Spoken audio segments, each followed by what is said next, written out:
a longa história da filarmónica mais antiga do concelho de Torres Novas.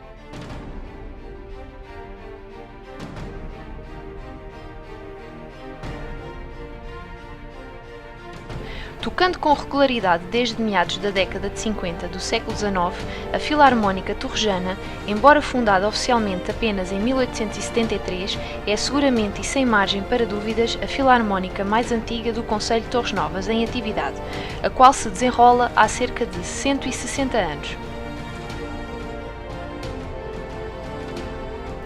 A atual banda operária torrejana constitui exatamente e rigorosamente a herança de uma única agremiação musical concreta, de cuja existência há provas documentais e certezas absolutas, a Filarmónica Torrejana, que se fixou em 1873, data dos seus estatutos, e iniciou a sua atividade uns 20 anos antes. Foi esta agremiação que, tendo sofrido uma vida atribulada e momentos de interregno, se foi transformando organicamente enquanto instituição que, em 1921, tomou o nome de Banda Operária Torrejana, que hoje conhecemos e que, descendente, portanto, da Filarmónica Torrejana, fundada oficialmente em 1873.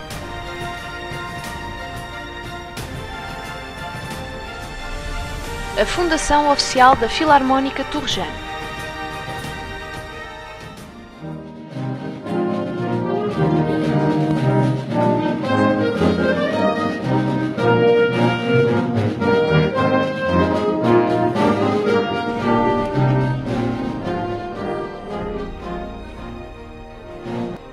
A 8 de abril de 1873, a Filarmónica Torrejana formaliza a sua existência oficial, aprovando os estatutos. O documento é subscrito pelo Presidente da Direção, pelo Tesoureiro Joaquim Rodrigues Sentieiro e pelo Secretário António Rodrigues de Faria. Os estatutos são constituídos por 30 artigos, iniciando-se nos dois primeiros com a designação e os fins da associação. Artigo número 1. É criada a organização na Vila de Torres Novas uma sociedade que se denominará Filarmónica Torrejana.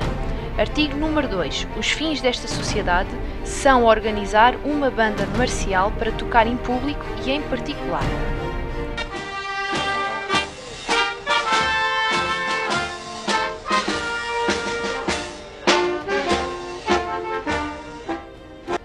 Não terá sido fácil a vida das coletividades torrejanas neste final do século XIX. Em 1885, escassos 13 anos após a sua constituição oficial, a Filarmónica Torrejana foi colocada na dependência da fábrica da Companhia Nacional de Fiação e Tecidos de Torres Novas, razão por que começou a ser conhecida por Banda dos Operários da Fábrica, ou mais vulgarmente, Banda da Fábrica. Século XX, novo século, nova vida. A chegada de um novo século traria eventos mais favoráveis à Filarmónica Torrejana. As duas primeiras décadas, sob a tutela da Fábrica de Fiação e Tecidos, deram à banda uma vida animada. Multiplicavam-se as atuações e serviços, concertos próprios, geralmente na Praça 5 de Outubro, mas sobretudo prestações em touradas. Decorriam um dos períodos áureos da Praça de Touros e da atividade tauromáquica na vila. Festas e procissões, bailes e outro tipo de eventos sociais. O ano de 1910 vai ser de enorme importância simbólica para a banda. A música da fábrica saiu à rua a 7 de outubro para saudar a República, entoando a Marselhesa e percorrendo os lugares de relevância política e institucional da vila, o Centro Republicano Guerra Junqueiro, a Escola Prática de Cavalaria e a Câmara Municipal. Ventos de guerra, nova crise. De um momento para o outro deixam de ler-se notícias da atividade da banda, tudo levando que, eventualmente por falta de apoio do seu grande patrocinador, a Fiação, a banda tenha suspendido a sua atividade, aliás, como as restantes filarmónicas do concelho. Em 1918 foi drástica a decisão da companhia, que deixava de manter a filarmónica sob o seu chapéu protetor. Somando meio século de atividade oficial, a banda vai acolher-se à sombra da única coletividade que, à altura, teria possibilidade, embora em condições de grande fragilidade, de o permitir: o Monte Pio de Nossa Senhora da Nazaré, Associação Mutualista dos Trabalhadores e Artifícios da Vila, fundada em 1862. 1921. Nasce a Banda Operária Torrejana. O início da nova década vem batizar a Filarmónica Torres Novas, com uma designação que iria manter-se até os dias de hoje. Em 1921, Henrique Hernández, carpinteiro e cornetinista, e Joaquim da Silva Aires, alvanel e trompetista, restabeleceram a Filarmónica, sediaram-na no Largo de São Pedro e deram-lhe o nome de Banda Operária Torrejana. Mas logo em 1922, a banda encontrava-se mergulhada na mesma crise financeira e organizativa. sem associados e sem fundos para a sua subsistência. O ano de 1926 começa com uma nova esperança na nova banda operária. A notícia relata a aparição da banda no dia 1 de janeiro e assinala a maneira correta e disciplinada como os executantes da nova banda alinharam para dar as boas festas aos seus sócios, mas tudo ficaria na mesma. De novo à porta da Fábrica Grande, 1944. Os anos que mediaram entre as crises dos anos 20 e o fim da Segunda Guerra foram para a banda operária anos difíceis, atravessados com recurso ao mecenato pessoal de Joaquim Alexandre Inácio. Por volta de 1943, Joaquim Alexandre Inácio deixa a direção da banda e a coletividade entra numa das suas mais graves crises de sempre, parando a sua atividade, com uma dívida avultada, sem recursos para pagar os serviços de um regente e quase sem associados. Via-se mais uma e outra vez no fim da linha. O velho republicano vai bater à porta da companhia e, após várias diligências junto de Henrique Seiler, diretor da fábrica, consegue convencê-lo a dar guarida à coletividade. Muitos dos músicos executantes eram ainda trabalhadores da Fábrica Grande. A companhia procede à liquidação da dívida e disponibiliza instalações para a sede da Filarmónica. Constituem-se corpos gerentes em 1944, constituídos integralmente por funcionários da fábrica, à exceção de Joaquim Alexandre Inácio, que fica como presidente da direção.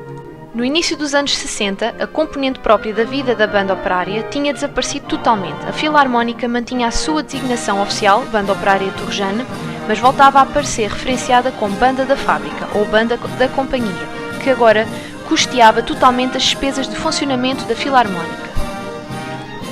Em 1961, todos os 35 músicos eram seus funcionários, número que subia para 38 em 1963. Nesse ano, criava-se também uma escola de música, com 28 aprendizes, todos empregados da fábrica. Não admira que, em 1970, a companhia tenha decidido suspender o apoio à Filarmónica, por considerá-lo pesado para as suas possibilidades. As portas que abriu. Na sequência dos acontecimentos do 25 de abril de 1974, a banda viria pela segunda vez a abandonar a asa protetora da Companhia Nacional de Fiação e Tecidos de Torres Novas.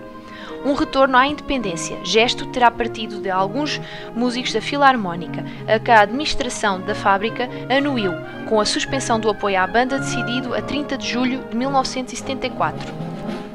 A Filarmónica tinha acabado de cumprir um século da sua atribulada existência neste momento da sua saída da fábrica em 1974, e desses 100 anos de vida oficial, 60 tinham sido passados por 2 vezes sob a tutela da fábrica, o garante da sua sobrevivência. Viviam-se em 1974 tempos de euforia e de crença na capacidade coletiva das populações. O primeiro passo para a reorganização da banda foi dado por uma comissão administrativa que corria o início do ano de 1976, formada por Vasco Cruz, Augusto Neves, Joaquim Matias Pedro, Pedro Crespo, José Vieira Miguel e João Paixão, até à eleição dos primeiros corpos gerentes em 1981. Na história da Assembleia Geral de 18 de novembro de 1981, os associados aprovaram os estatutos, o próprio nome da coletividade, que não estava oficialmente fixado, e os estatutos internos, que regem toda a sua vida associativa. Foi nessa Assembleia Geral, e isso os estatutos internos fixaram para o futuro, que a Banda Operária Torrejana aceitou como legítima a sua descendência direta da Filarmónica Torrejana, fundada em 1873. A Banda Operária Torrejana e o tempo presente. Presentemente, a coletividade tem sido dirigida por uma mulher, Maria do Rosário Marcelino, uma escriturária a quem cabe amparar o caminho da Banda Operária Torrejana, neste novo contexto de grave crise económica e social no país. Pedro Miguel Correia tem dirigido enquanto maestro a Filarmónica e coordenado a Escola de Música e as aulas de formação musical. Audições de Natal, Páscoa e de final de ano, a constituição de um coro juvenil e adulto, a primeira aula de música, Despertar com Música, Coro e Orquestra e a música para crianças são alguns dos projetos de ação da banda nos dias de hoje.